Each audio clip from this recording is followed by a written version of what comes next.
Hi, Alan here from RVAcrossAmerica.net, and I hope it's okay that I speak over my travels that I'm sharing with you.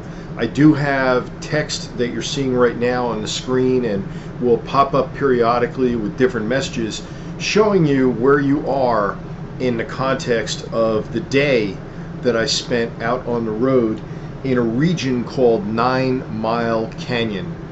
So this is a post that you're going to be able to see at RVAcrossAmerica.net /9 as in number 9 mile, so /9 mile. And this is a full day of exploration that has been condensed down to a few minutes, ideally just to kind of give you the look and feel of the region.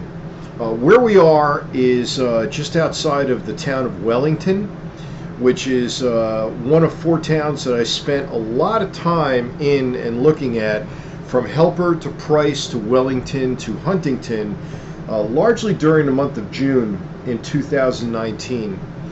This particular journey, this travel out onto 9 Mile Canyon, which by the way is really 40 miles long, is to me a trip back in time. You see pictographs and other kinds of wall art that depict civilizations from 1 to 2,000 years ago. It's really kind of neat to look at them and kind of think about what it is that they were trying to communicate. A lot of the sites have been cataloged by, I guess, archaeologists and other experts, and they tell you what they think their interpretation is, but hey, who's to say yours isn't just as potentially accurate? There's no connectivity through most of the canyon, so in that sense you're going back in time. There's no civilization through most of the canyon. There is one area where you go by the 9 Mile Ranch, and you did see an old mining operation.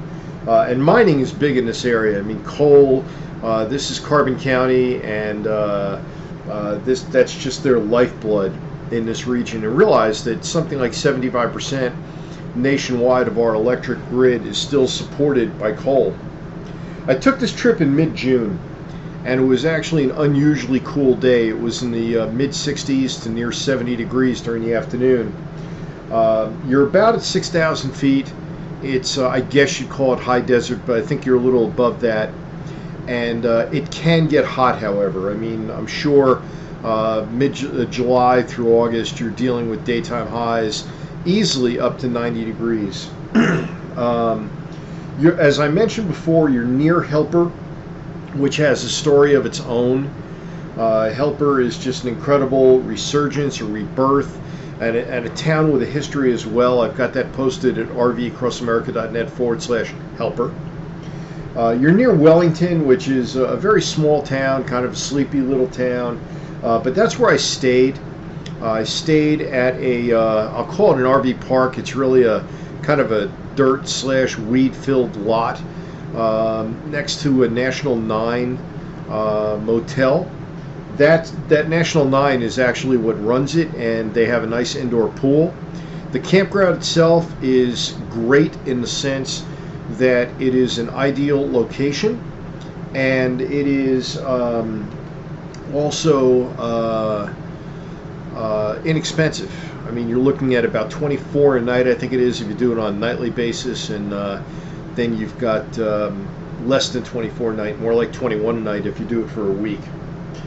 You're near the San Rafael Swell. You're near the town of Helper. You're near the town of Price, which has all the amenities you could need in the way of a community. But Wellington, for me, was a great base camp, if you will, and I stayed there for a week. The road that we're on right now in the canyon is good. You can see that there are places where you'll cross a little bit of water. It's more or less paved along the way. It's kind of a loose, gravelly surface. You don't want to go too fast. But this is a place where you could definitely get something other than a 4x4 in and enjoy the day. Those streams you see me crossing there, that is towards as far in as I got in the canyon. It's about 45 miles from the entrance from Wellington, and about 20 4 miles in, 23 miles in, once you enter the canyon. The rest of it is just deep, deep, deep.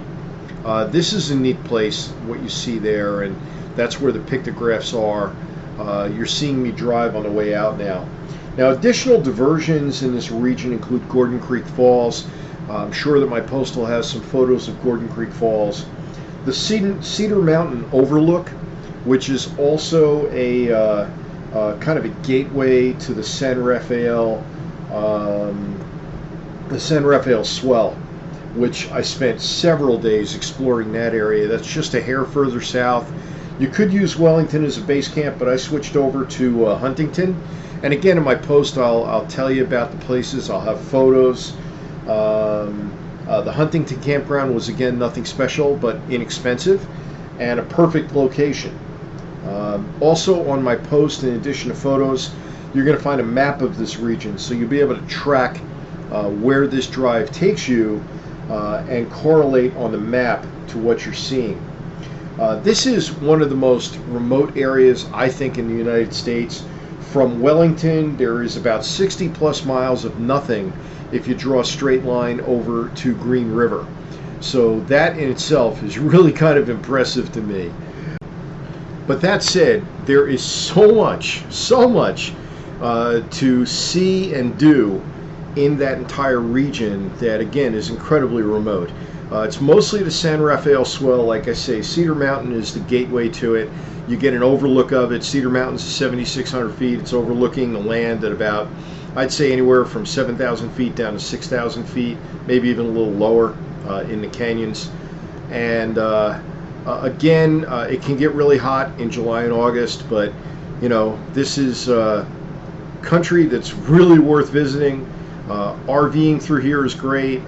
Most of the San Rafael Swell, you're going to want a 4x4 truck or better. Just one more argument for why you travel with a trailer and not a motorhome with some kind of little car that cannot get very far off the road.